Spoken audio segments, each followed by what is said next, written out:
all sorts of music. I started writing the jazz suite for Palestine in about 2002 with a piece called Jenin. Jenin's a town that's suffered a lot with attacks on the city early on in what's become known as the Second Intifada. I wrote a piece of jazz music and was trying to find where the inspiration had come from in my head, the way you do with instrumental pieces, I think, based. And it was pretty clear that what was going on there was really influencing me. There were some changes of pace, there were some spiky rhythms, and that's when I decided that I could put together a series of pieces over the next few years, jazz pieces inspired or to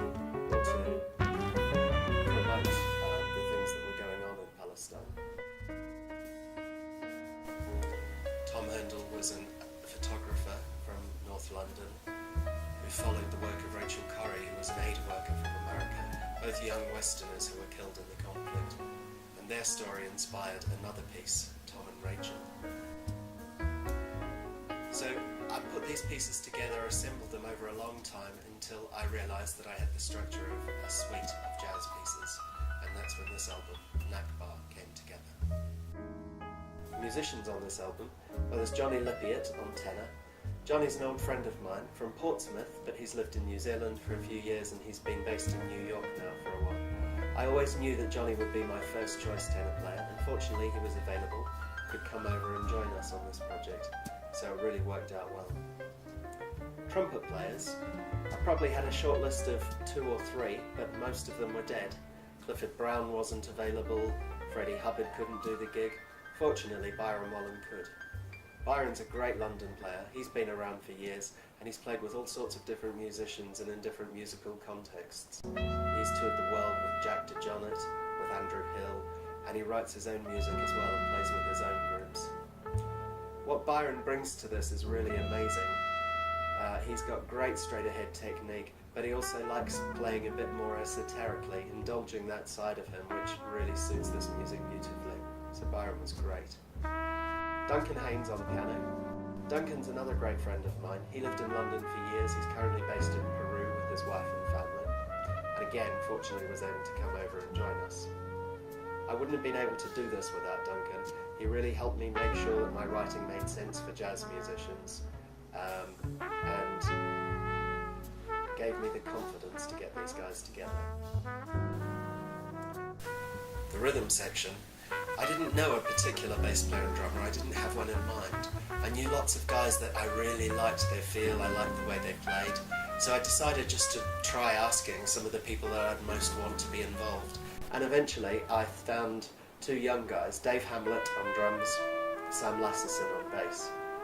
At the time we recorded, Dave Hamlett had just been touring the country with his own album project, Light at Night.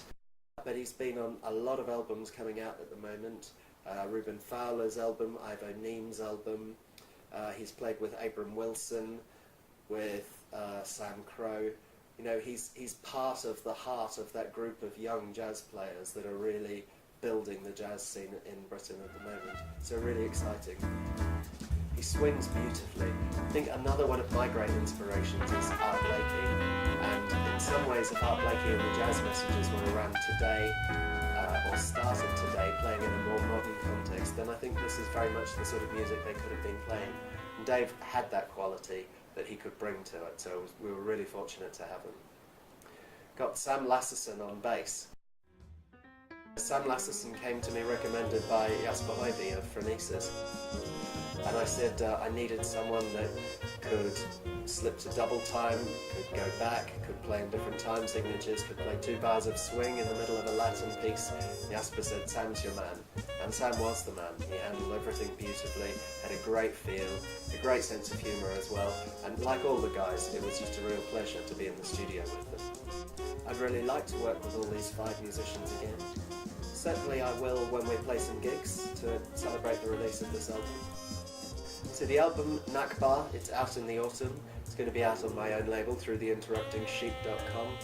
I really hope that you'll be inspired to get your hands on a copy at one of the gigs that we'll be playing to launch this, or through the website. or through all the usual places where you download music from. It's been a really exciting project to be a part of, and I'm really excited now about bringing it to people.